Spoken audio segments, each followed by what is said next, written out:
तो स्टूडेंट्स हम कर रहे हैं फाइनेंशियल अकाउंटिंग। इसके अंदर हमारा चैप्टर नंबर 2 चल रहा है जिसका नाम है डेप्रिसिएशन, प्रोविजन एंड रिजर्व। इस चैप्टर के अंदर हम पहले से डेप्रिसिएशन कर चुके हैं, प्रोविजन कर चुके हैं। आज के लेक्चर के अंदर हम रिजर्व्स को समझने वाले हैं। रिजर्व्स को हिंदी में संचय बोलते हैं। संचय का मतलब होता है किसी चीज को इकट्ठा करना, संचित करना, रिजर्व। ओके, ठीक। अब ये रिजर्व वर्ड है क्या और ये प्रोविजन से किस तरीके से अलग है? क्या प्रोविजन और रिजर्व दोनों सेम है? हाँ, लगते तो एक जैसे जरूर है, क्योंकि दोनों में क्या होता है, प्रोविजन में भी क्या होता है, प्रॉफिट का कुछ पार्ट साइड में रखना।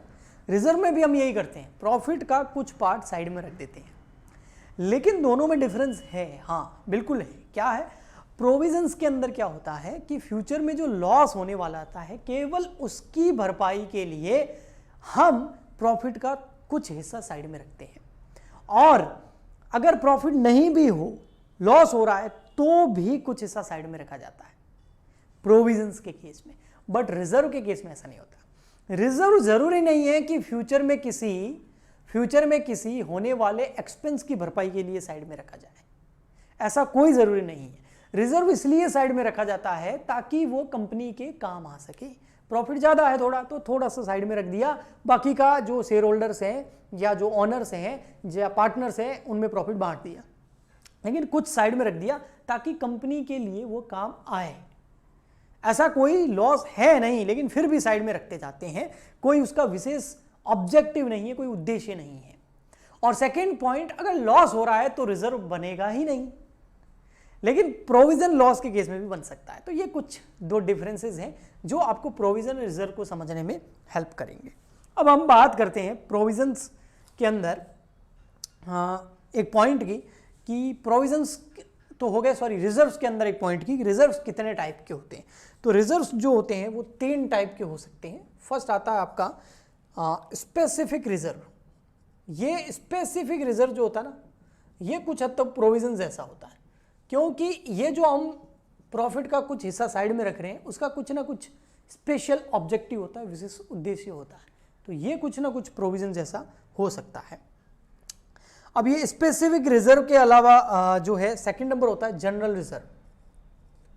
जनरल रिजर्व, इसका कोई स्पेसिफिक ऑब्जेक्टिव नहीं होता है कि जनरल रिजर्व आपने बना लिया है, अब हर साल आप प्रॉफिट उस जनरल रिजर्व के अंदर डाल रहे हैं, यानी कि साइड में रख रहे हैं, लेकिन उसका कोई विशेष उद्देश्य नहीं है। सामान्य संचय बोलते हैं इसको, यानी कि आप बस प्रॉफिट को साइड में रख रहे हैं, कभी भी आपके बिजनेस में वो काम आ सकता है। ओके, नेक्स्ट आता है थर्ड आपका कैपिटल रिजर्व। कैपिटल रिजर्व जो है वो प्रॉफिट में से नहीं बनाया जाता है, यानी कि आपको जो प्रॉफिट हो रहा है उसका पैसा साइड में करके इसमें नहीं ट्रांसफर किया जाता है। कैपिटल रिजर्व वो होता है जब आपको कोई कैपिटल प्रॉफिट हो जाए, आपने कोई एसेट फायदे में बेच दी, कुछ ऐसा अगर आपको प्रॉफिट हो जाए तो उसको यहां पर रखा जाता है। ओके, और कैपिटल रिजर्व के अंदर जो पैसा पड़ा होता है वो बोनस शेयर इशू करने में कभी यूज नहीं किया जाता या डिविडेंड के लिए यूज नहीं किया जाता। लेकिन जनरल रिजर्व में जो पैसा पड़ा है उसको फ्यूचर में आप डिविडेंड वगैरह देने में भी, बोनस शेयर इशू करने में भी अगर कंपनी है तो यूज कर सकते हैं।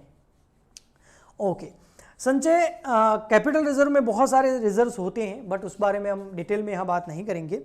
आगे हम कुछ चीजें आपको बताते हैं। इसमें एक आता है सीक्रेट रिजर्व। ये बहुत इंपॉर्टेंट है, जिसको गुप्त संचय बोलते हैं, सीक्रेट रिजर्व्स। इसको समझना अच्छे से, छोटा अगर क्वेश्चन आ जाए इसके ऊपर तो आप आराम से इसको लिख सकते हैं। सीक्रेट रिजर्व, हिंदी में इसको गुप्त संचय बोलते हैं। मतलब कंपनी प्रॉफिट तो साइड में कर रही है, लेकिन आपको झाके नहीं पड़ रहे, कहीं भी शो नहीं हो रहा है कि रिजर्व जो है वो है।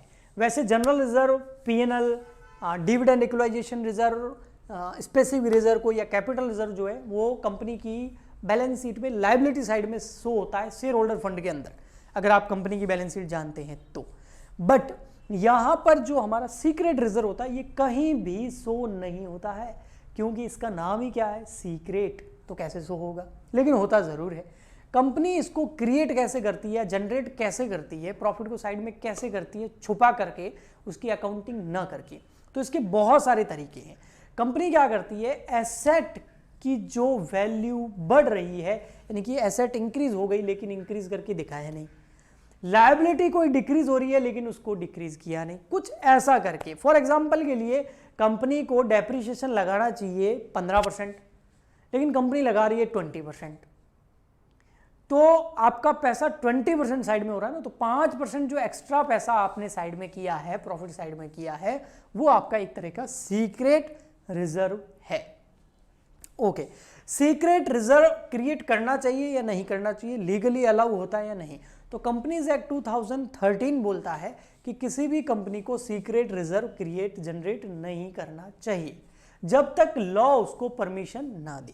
बट कुछ कंपनीज हैं जो सीक्रेट रिजर्व क्रिएट कर सकती हैं, इसके अंदर बैंकिंग कंपनीज, इंश्योरेंस कंपनीज वगैरह है, उनको अलाउ कर रखा है। और उनके वैसे बैंकिंग और इंश्योरेंस कंपनी के एक्ट भी अलग है, उस पर कंपनीज एक्ट नहीं लगता है, तो वो कर सकते हैं। बाकी कंपनीज एक्ट 2013 के हिसाब से कोई भी कंपनी को सीक्रेट रिजर्व बिना परमिशन के क्रिएट नहीं करना चाहिए, जनरेट नहीं करना चाहिए।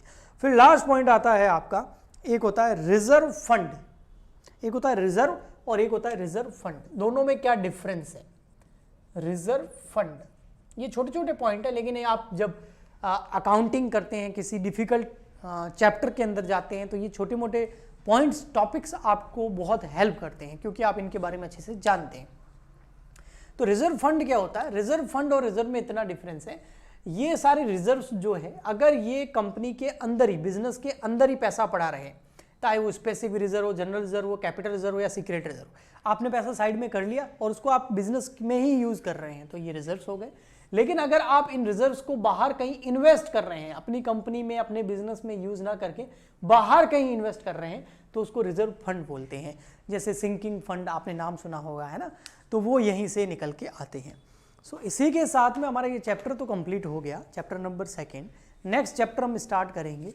और अगर आप हमसे लाइव क्लासेस लेना चाहते हैं, न्यूमेरिकल क्वेश्चन सॉल्व करना चाहते हैं, डिटेल के अंदर प्रैक्टिस करना चाहते हैं, रिवीजन करना चाहते हैं, फुल सिलेबस कंप्लीट करना चाहते हैं, तो हमारी ऐप डाउनलोड कर लीजिए। ऐप का लिंक इस वीडियो के नीचे डिस्क्रिप्शन बॉक्स में दिया हुआ है। न्यू बैचेज अभी स्टार्ट हो चुके हैं, आप उनको ज्वाइन कर सकते हैं। और इसके अलावा अगर आप हमें टेलीग्राम या इंस्टा पे ज्वाइन करना चाहते हैं, तो उनके लिंक भी इस वीडियो के नीचे डिस्क्रिप्शन बॉक्स में आपको मिल जाएंगे। इसके अलावा लाइक, शेयर, सब्सक्राइब जरूर करें। कुछ पूछना हो तो कमेंट कर सकते हैं। हम मिलते हैं नेक्स्ट वीडियो में। आज के लिए इतना ही, तब तक के लिए goodbye and thank you.